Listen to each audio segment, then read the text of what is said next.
say, enough already. Finish this debt limit deal, start working on the important issues, start doing the job we sent you to Washington to do. Most folks out there are talking about the economy, of course. Americans, putting them back to work.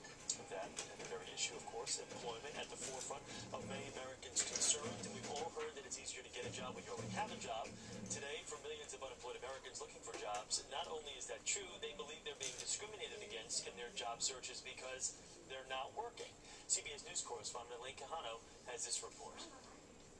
For nearly 20 years, Michael Westerholm rose through the ranks at postage equipment giant Pitney Bowes in Stamford, Connecticut, eventually becoming director of business development.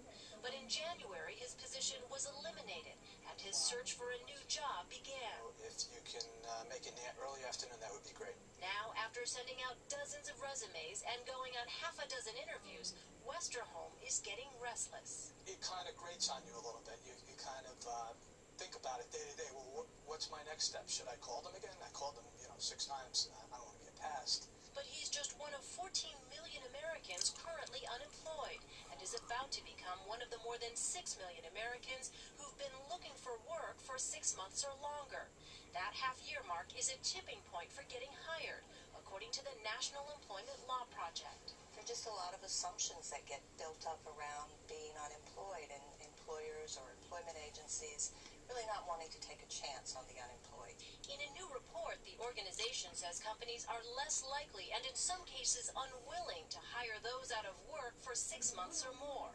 It found the 150 listings, including this one, requiring applicants to be currently employed, a practice the group considers to be discriminatory. I think that employers might feel that someone who's been out of work for more than 6 months has begun to lose skills, which could be true for some people, but is certainly not true for most people.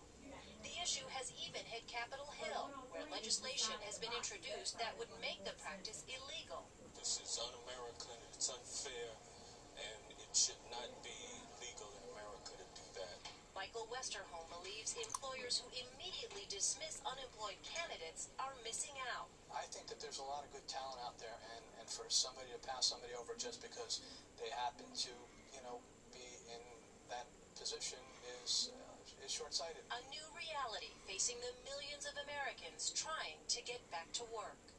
Elaine Quijano, CBS News, Fairfield, Connecticut. We want to mention that company mentioned in Elaine's report told CBS News that the employment requirement must be a typo, and they removed it just minutes later. Joining us now, John Challenger, CEO of the job placement firm Challenger Gray & Christmas. John, good morning to you. Good morning. So what is the downside to hiring someone who's got 20 good years of experience?